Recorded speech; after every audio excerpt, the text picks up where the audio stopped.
Franja de Gaza. Devastada por la guerra. Pobre. Encerrada bajo un bloqueo que dura ya una década. La infancia es el colectivo más vulnerable y más afectado. Todos los niños de menos de 7 años en Gaza han vivido 3 ofensivas militares. Como consecuencia, el 80% de los menores presenta algún tipo de conducta postraumática, depresión y otras alteraciones. إنه إحنا أطفال في غزة معاناتنا كثير بنعاني من الحصار ومن شغلات كثيرة بنعاني. مخيم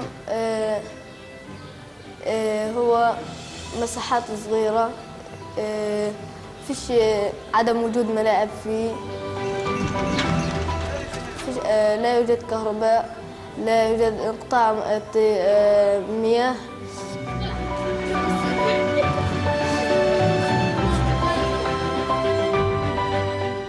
So children are feeling like they are living in a big prison. En este lugar del mundo, las escuelas sociodeportivas de la Fundación Real Madrid funcionan como una terapia para olvidar, reconstruir y devolver infancias rotas.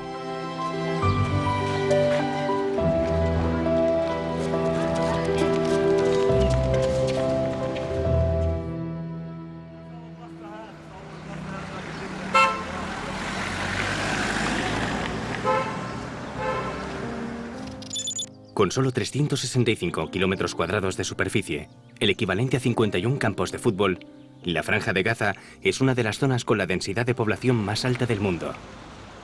Es el hogar de 1,8 millones de personas. De ellas, 1,3 millones son refugiados palestinos. La mayoría dependientes de las ayudas de la Agencia de la ONU para los Refugiados de Palestina. Desde 2012, la Fundación Real Madrid colabora en la zona con su proyecto sociodeportivo integrado en el programa educacional de las escuelas de la Agencia de Naciones Unidas. Un programa centrado en la defensa de los derechos del niño. The psychosocial component of our program is really crucial.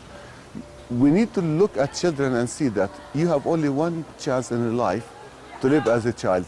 And it's a few years, and those few years are really fundamental in developing the child's value system, the attitudes, and the beliefs.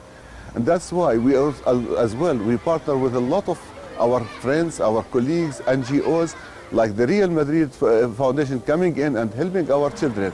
It's really very crucial. El fútbol con la Fundación es una de sus pocas vías de escape para disfrutar de un derecho fundamental. El derecho a jugar. So it's not a pure sport. It's a sport plus a psychosocial. It helps to combine the two together, allowing the children to have a space whereby they are enjoying their life, they are enjoying their rights of recreational activities, but at the same time, it's a very crucial therapy and support to the children. And that's something like this needs to continue with the children. Every year we are having newcomers that they need support. So when you are having children living under a total blockade, they have gone through serious waves of violence. There were wars, attacks, and they encountered face-to-face violence and death, and they were really, there were times when they really felt that they are going to die. That's why we believe, when we look at the Gaza context, we believe that every activity we do is a debriefing activity for children. It helps them to be able to come back and live their children's life.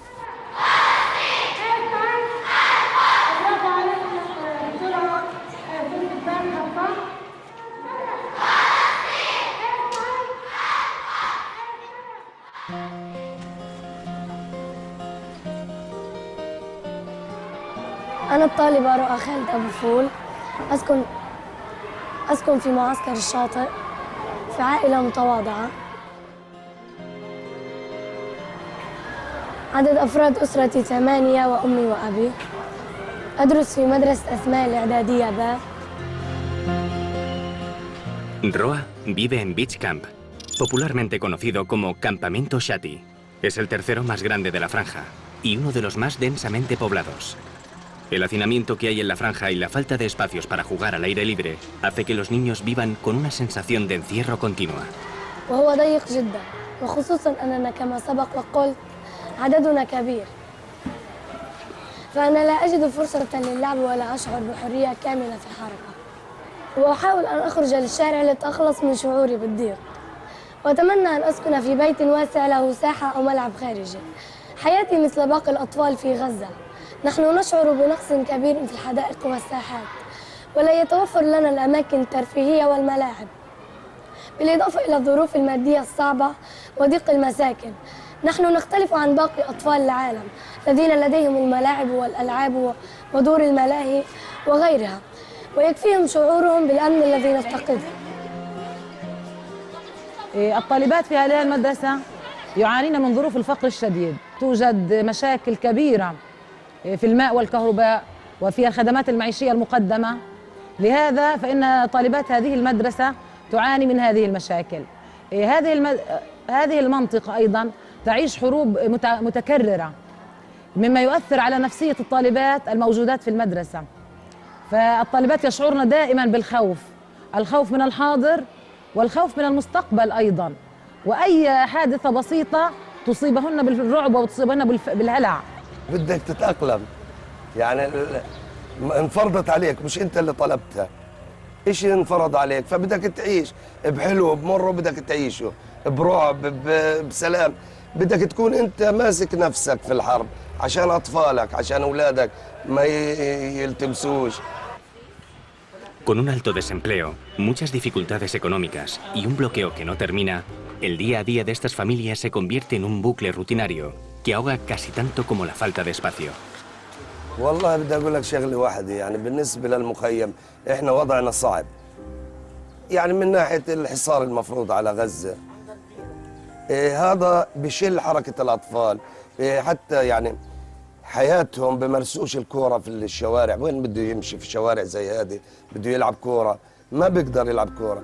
إحنا يلا لما بصحله في المدرسة، كمان الحصار خنقنا، فيش حد. حتى لو بدك تعلم ابنك الطفل يطلع برا يمارس يمكن يكون له فرصة، مثلا اللي زي هذا لو كانت له فرصة يمكن ربنا يسعده ويطلع برا ويشوف العالمية، بس الحصار خانق الدنيا كلها، ما فيش حد بيطلع وبينزل في غزة.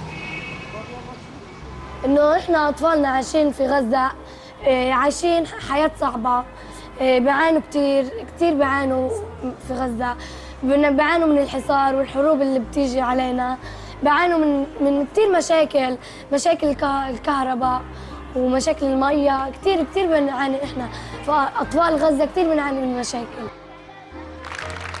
Internet es la única ventana al mundo de Roa.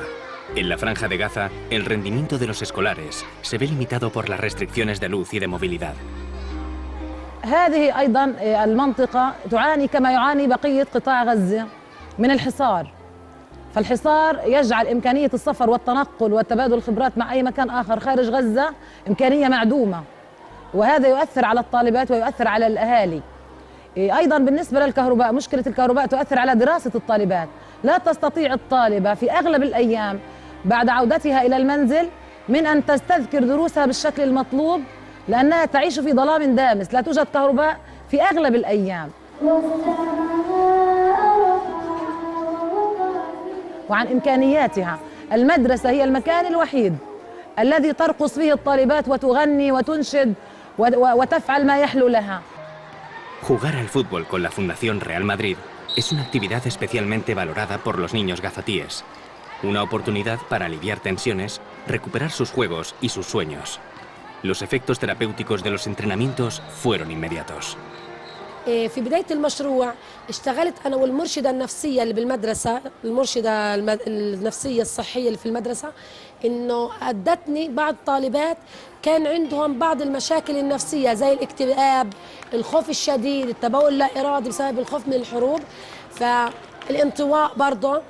فإنه شغلي معاها أثناء تفريغها للطاقة الداخلية أو الانفعالات النفسية اللي بداخلها، شغلي معاها بالملعب، صارت عندها علاقات اجتماعية بينها وبين الطالبات، صارت أكثر انفعال في الصف، أثر عليها تأثير إيجابي داخل الفصل. لقد لاحظنا في المدرسة تغيراً كبيراً في سلوك الطالبات اللواتي انخرطن في مشروع ريال مدريد بين الطالبات وبعضهن البعض، وبدأوا يشتركوا في أنشطة أخرى تنظمها المدرسة. بدأت هؤلاء الطالبات يشتركن في هذه الأنشطة ويحاولن دائما أن يكون جزءا من أي نشاط تفعله المدرسة. اشتركت في ريال مدريد لأني كنت أنتظر فرصة توفر لي مكانا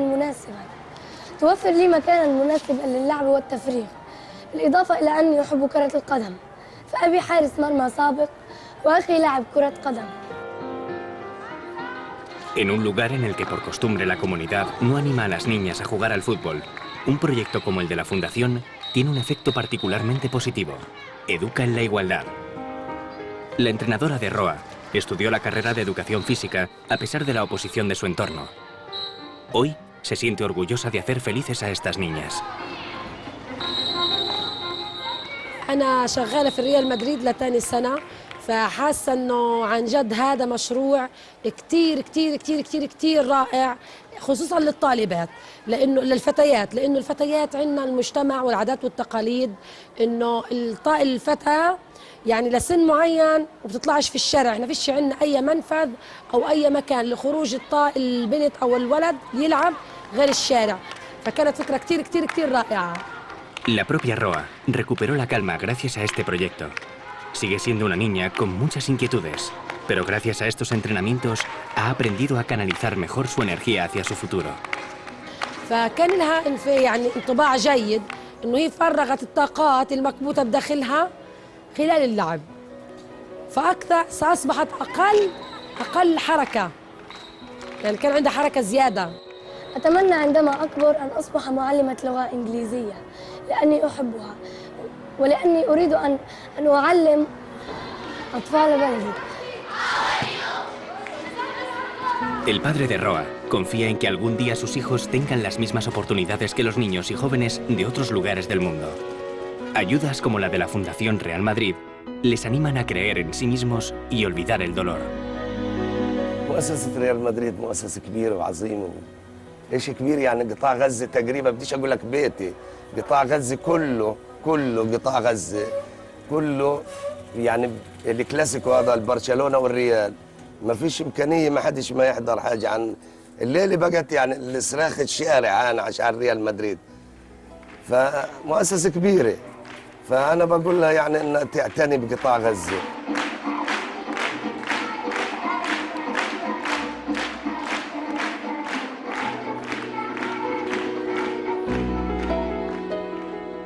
مشروع ريال مدريد أنا أعتبره النافذة التي تطل منها الطالبات على الحياة، فهذا المشروع أنا أقدره وأثمنه بشدة، وأتقدم بالشكر الشديد لكل من ساهم في هذا المشروع، لأنني رأيت بنفسي والطالبات يلعبن بفرح وسرور في هذا المشروع، وهو يغطي حاجاتهن النفسية والبدنية والاجتماعية، كما رأيت كيف تطورت علاقاتهن الاجتماعية مع بعضهن البعض وحتى مع المعلمات ومع الإدارة بشكل لافت. Este día ha sido muy especial para Roa. Una delegación extranjera ha venido a entrevistarla. Se siente portavoz de los niños de su país y demuestra una gran autoestima, una personalidad comprometida, solidaria y responsable hacia el futuro. بوصل لدول العالم عامة إنه يحسوا فينا، يحسوا في معاناة أطفال غزة اللي بيعانوها، يحسوا فيهم يساعدوهم برضه. بتمنى إنه تكون مستقبلي حلو، يكون مستقبل سعيد، حياة مريحة، مستقبل متعلم، مستقبل بأمن وسلام، مش إلي خاصة، لجميع أطفال غزة اللي بيعانوا واللي بيعانوا من كتير مشاكل في غزة.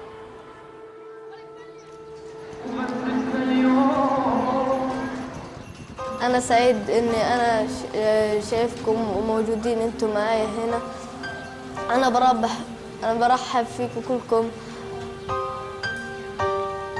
كلكم واللي ساعدوا تيجوا معايا وتشاركون هذه اللحظات الجميلة والحلوة. El que nos da la bienvenida es Youssef, de 13 años. Sus piernas están repletas de cicatrices, marcas de una infancia difícil. Hay otras huellas más profundas que no se ven, sino que se sienten en su mirada. كثير من بعد الحرب بالذات انه كان مجرد ما اي حد يكلمه يعصب ويتوتر وبده يعيط بده هذا. نعم انه صار انا صبرت، كنت انا ابكي احيانا صرت أصبر وأتعاون وأشارك مع زملائي، عشان ما كانش عندي الصبر وما كنتش أتحلى بالمهارات والمشاركات والتعاون وحب الفريق مع فرقة الجديد. A Youssef le cuesta hablar de sus sentimientos más profundos. El miedo aún se refleja en su rostro, pero él ha cambiado. Aquello pasó. Lo ha borrado. No quiere mirar al pasado. Sin embargo, la sensación de inseguridad sigue latente en su familia. Una guerra no se olvida. ابدا نهائيا. ايام الحرب لما صارت الحرب كنت امسك اولادي هيك، مره اوديهم هناك، مره اوديهم اعبرهم هناك. لما نسمع من هناك قصف، جاي شوفي كيف احنا ضرنا مكسره، هذا من الحرب كله، هذا التكسير، هذه تشريخات من الحرب. جوا هناك في عندي المطبخ كله مكسر من الحرب. هذا غير آمن نهائيا نهائيا، لأنه كمان في عندنا بيوت مهددة، كانت تكون بيوت مهددة، يخلوا بيوتهم وإحنا وين بدنا نروح؟ يعني أنا عندي كتير فضلينا في بيتنا، نموت هنا أحسن لنا. والله عن جد يعني ما كله أصلا المدرسة غير آمنة، كانوا الناس يروحوا على المدرسة يقصفوا المدرسة. Muchos de los palestinos que viven aquí perdieron sus casas o tienen sus viviendas dañadas a causa del conflicto. El 90% del agua está contaminada y los cortes de luz por la falta de combustible son de 18 a 20 horas diarias. مخيم هو مساحات صغيرة، فيش عدم وجود ملاعب فيه، فيش لا يوجد كهرباء، لا يوجد انقطاع مياه. فلما راح على الريال أو راح يفرغ نفسياً في الريال، لقى إنه لقيت ابني تغير، صار شوي بتحمل، شوي أعصابه مش كتير مشدودة، يعني هذا يعني من هيك النوع. Youssef encontró en estos entrenamientos la manera de aliviar su estrés, de salir de una rutina marcada por la violencia y de sentirse en un lugar seguro. El papel de las escuelas de la Fundación Real Madrid tras la guerra fue decisivo para que los niños recuperaran cierta normalidad en sus vidas. After the war, it was clear that there are few things that they were very challenging. I mean, the most crucial one is the psychosocial component of the children, how they were feeling after the war. So immediately after the war finished and when the school year started, it was clear for us, for UNRWA, that no way we can bring the children back into the school and they make them sit and start learning and pretend that there's nothing happening. The Real Madrid program as well, along with other programs that installed in the schools, actually contributed positively in a sense on helping UNRWA try to bring the children back into the school. Ahora los problemas son otros. La tasa de desempleo en la franja se situó en el 41% en 2015, la más alta del mundo según el Banco Mundial. Las familias se desesperan por encontrar cómo mejorar la calidad de vida de sus hijos. Son una población preparada, pero se ven sin salidas. فهم يعني ناس لاجئون الآن في ظل حصار، وضع اقتصادي سيء للغاية، حيث نشعر بذلك من خلال طلابنا الذين يأتون إلى المدرسة.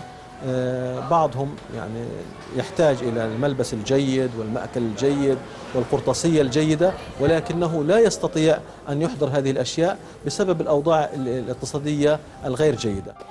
فما بعرفش، حتى آخر مرة من قيمة يمكن شهر برضو رجعت على الأونروا، لأنه الفلوس أو الدخل اللي بدخل علينا ما بكفناش بالمرة، لأنه عندي أنا 6 أولاد كتير مصاريفهم كترت، كل ما كبروا كل ما مصاريفهم زادت أكتر. يعني أنا عندي بنتي اللي في ثانوي هذه كل شهر بدها 100 شيكل أو أكتر، يمكن 150 شيكل، هذه حصص خصوصي. بعدين يعني كتير المصاريف. الحمد لله احنا عارفين هيك اللي ربنا بده إياه. يعني أنا مخلصة دبلوم، 2 سنين دبلوم، جوزي مخلص بكالوريوس، ما فيش وظائف، يعني مش متوظفين إحنا الاثنين مع إنه معانا شهادات. أنا بتمنى، يعني أنا بشتغل على أولادي كتير، بدي إياهم يكونوا الأوائل علشان يكون لهم مستقبل أفضل من المستقبل تبعنا. يعني El deseo de Vadima como madre ha calado muy hondo en sus hijos.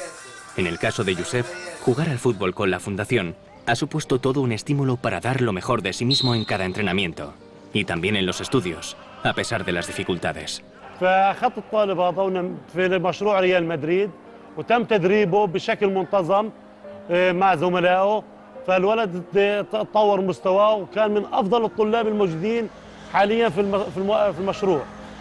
كل تدريب عن تدريب يختلف ويطور نفسه بشكل مستمر. من افضل الطلاب برضه، موهوب جدا، يحتاج الى رعايه واهتمام بشكل افضل من مؤسسه ريال مدريد. بحب انه فيها اني بلعب مع زمايلي وبشاركهم في اللعب ونقضي اوقات ممتعه ورائعه مع بعض وناخذ مهارات من هذه التمارين. تعتبر احتراما للناس ويعني ثقافه او خبره لك انت ايضا، وتعاملك مع الناس بثقافه عاليه. بتعلم على الصبر، بثق في نفسي، بنشارك مع بعض، المشاركة، التعاون، الفرحة، الصمود، كل هذه يعني بتخليني استمتع في كرة القدم. Entrenar con la fundación es más que una extraescolar. Es apartarles del conflicto en el que se han criado y educarles para la no violencia. Aquí no hay rivales, sino equipo. No hay enfrentamiento, sino colaboración. No hay sufrimiento, sino diversión. Una importante ayuda para una sociedad herida que admira a este equipo y que celebra sus éxitos cada vez que juega el Real Madrid. طبعا يعني مشروع ريال مدريد مشروع رائع، نتمنى يعني استمرار ومشاريع أخرى كمان تكون بجانبه. هذا مشروع رياضي، طالب يجد متنفس له في حصة التربية الرياضية. As a Palestinian, I extend my deep appreciation to the Spanish people in general and to the Real Madrid Foundation of coming and really working with us and helping us in, I'm not happy using the term of curing, because actually those are giving the children, actually helping us to allow the children live their lives as normal children, similar to the children who are living everywhere as well as in Spain. Nadie puede borrar las huellas de una guerra, pero niños como Youssef han recuperado el juego gracias a la fundación. De la mano de este proyecto, han emprendido el camino de la ilusión. ويرجى انه تتابعوها مثل مشروع ريال مدريد وتضلكم تحبوا هذول المشاريع باستمرار، وعمل مسابقات مثل مشروع ريال مدريد. Son niños heridos por años de conflicto y de bloqueo, con problemas en casa y en sus familias, sin espacios para el ocio y escasas posibilidades de juego, y con un futuro incierto, pero lleno de esperanza. أنا أتمنى من مشروع ريال مدريد أن يبقى مستمرا على هذا النحو بتنمية القدرات والثقافات للمخيمات وجميع قطاع غزة والدول الأخرى، وأنا أتمنى أن يكون مشاريع أخرى مثل الريال مدريد يعلم ويثقف الطلاب. بحب أحكي لهم شكراً لهم، شكراً على مساعدتهم إلنا، وشكراً على إنهم حسوا فينا، حسوا في معاناة قطاع غزة، المعاناة اللي بيعانوها أطفال قطاع غزة، وبشكرهم كتير بشكرهم وبهنئهم على وبشجع إنه دائماً إنهم يفوزوا، وبشجع ريال مدريد كتير. Jugar al fútbol ha iluminado sus vidas. Les impulsa y les motiva para alzar su voz al mundo y expresar sus deseos. Perseguir este balón es para ellos una manera de luchar por sus sueños.